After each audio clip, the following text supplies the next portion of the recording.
අපි මේ විඩියෝ එකෙන් බලමු මොනවා හරි සංඛ්‍යාවක් දුන්නට පස්සේ ඒක ගණකරාමුවක් කොහොමද දක්වන්නේ. එතකොට අපි කලින් වීඩියෝ වලත් මේවා සාකච්ඡා කරලා තියෙනවා. මම මේකෙදි ගන්නේ 2035 වගේ සංඛ්‍යාවක්. ඒ කියන්නේ 10 ඒවා 100 ඒවා 10 ඒවා 1 ඒවා වගේ ස්ථාන හතරක් තියෙනකොට ඒක කොහොමද ගණකරාමුවක නිරූපණය කරන්නේ. එහෙනම් අපිට ගණක දාන්න අර වගේ ගණකරාමුවේ කූරු 1 2 3 4ක් තියෙන එකක් අවශ්‍යයි. මම මේකක් ඇඳගෙන තියෙනවා. මෙන්න බලන්න. මුලින්ම දකුණු පැත්තේ අයිනේ තියෙන්නේ කීයවද? එකේ ඒවා. ඊට පස්සේ 10 ඒවා 100 ඒවා 10 ඒවා කියලා ගන්න තියෙන්නේ. එහෙනම් 2035 ගණකරාමුවක දක්වද්දි කොහොමද ගන්න වෙන්නේ? එකේ ඒවා තියෙන්නේ මෙන්න මෙතන. එහෙනම් මම මේකට දාන්න ඕනේ ගණක 5ක්. 1යි 2යි 3යි 4යි 5යි සමාන ගණක ටිකක් අඳින්නයි තියෙන්නේ. ඔයා දන්නවද මේ ගණක රාමුවේ මේ කූරකට දාන්න පුළුවන් උපරිම ගණක ගාන කීයද? ගණක 9යි දාන්න පුළුවන්. ඊට වඩා දාන්න බෑ. මේකට ගණක 9ක් දාපු ගමන් ෆුල්. එහෙනම් මේකට අදාළ ගණක ගාන කීයද? ගණක 5යි. ඊළඟ කොටසට එනවා ගණක කීයද? අපේ දෙවෙනි සංඛ්‍යාව වෙන ගණක 3ක් දාන්න තියෙන්නේ. ඊළඟ එකේ ස්ථානයක් නෑ. ඒ කියන්නේ 100 ඒවා කීයක්වත් නෑ වටිනාකමක්. එහෙනම් මෙතෙන්ට දාන්න අවශ්‍ය නැත. 10 ඒවා තියෙනවා දෙකක්. එහෙනම් ඔයා මේකට දාන්න ඕනේ ගණක කීයද? 2යි. එහෙනම් මෙන්න මේ විදිහට 2035 2යි 10 ඒවා 2යි. 100 ඒවා නෑ. 10 ඒවා 30ක් එන්න නම් 10 ගණක 3යි. එකේ ඒවා පහක් ආපු ගමන් 5යි. 2035 මෙන්න මේ වගේ ගණක රාමුවක අපි නිරූපණය කරන්න පුළුවන්. කොහොමද දෙන්නේ? 10 ඒවා 2යි. 100 ඒවා නැහැ. 10 ඒවා 3යි. 1 ඒවා 5යි. 2035. එහෙනම් මේ වීඩියෝ එකෙන් අන්න ඒ වගේ ගණක රාමුවක් ඇඳලා නිරූපණය කරන්නේ කොහොමද කියලා චූටි අයිඩියා එකක් ගන්න.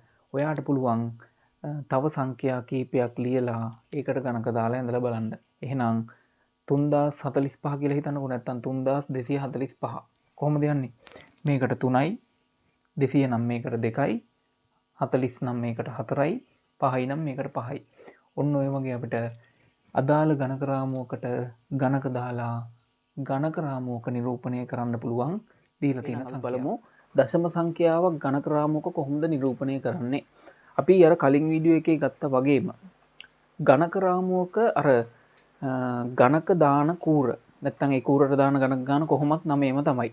ඒවා වෙනස් වෙන්නේ නැහැ. හැබැයි දශමවලදී පොඩි ඒකකයක් වෙනස් වෙනවා. අර ගණකේ යටින් ලියන.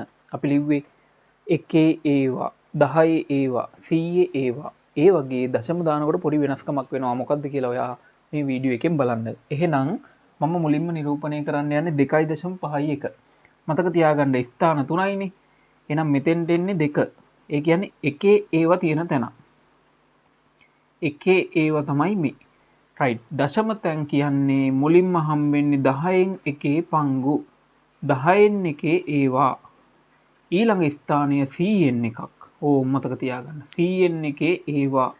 ඕක දාපු ගමන් ඉතින් ගණක දාන්න තියෙන්නේ අදාළ ඉලක්කම් ගන්න. මෙතන ගණක 2යි. ඕ මෙතන ගණක කීයද? 5යි. 1යි 2යි 3යි 4යි 5යි. ඕ එතන ගණක 5යි. මෙතන ගණක 1යි.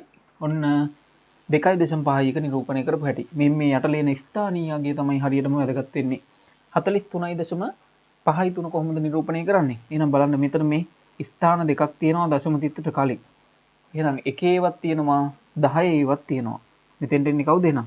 10 ඒවා. මෙතෙන්ට කවුද එන්නේ? පුරුදු විදිහටම එකේ ඒවා.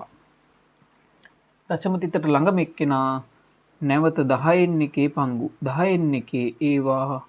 ඊළඟ සෙට් එක කවුද? 100න් එකේ ඒවා. ඕක තමයි ඔයා මතක තියාගන්න ඕනේ විශේෂ කාරණය. තව එකක් එහා පැත්තට යවුවොත් 1000න් එකයි.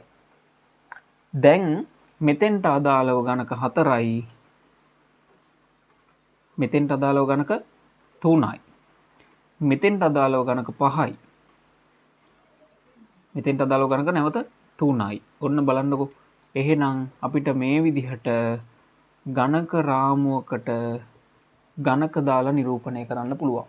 ඔයා අනිවාර්යෙන් දැනගන්න දශම සංඛ්‍යා වෙනුවට දශම තිතට දකුණු පැත්තේ සිට 10න් එක 100න් එක එහෙම තමයි මේකට පුරවන්නේ නේ. දශම තිතට දකුණේ ඉලක්කම් තියෙනවා දෙකක්. එහෙනම් 10න් එකේවත් එනවා 100න් එකේවත් එනවා. දශම නම් අනිවාර්යෙන් 10න් එකයි 100න් එකයි 1000න් එකයි කොටස් පෙන්විය යුතුයි. එහෙනම් ඔයා මේ වීඩියෝ එක හොඳට ඔලුවට දාගෙන දශම සංඛ්‍යා නිරූපණය කරන්නේ කොහොමද කියලා මතක තියාගන්න. ඔන්න කලින් ගෙනාව පූර්ණ සංඛ්‍යාවක් නිරූපණය කරන හැටි, ඒ වගේම මේකත් එක්කම එකතු වෙලා දශමත් නිරූපණය කරන හැටි දැනගන්න.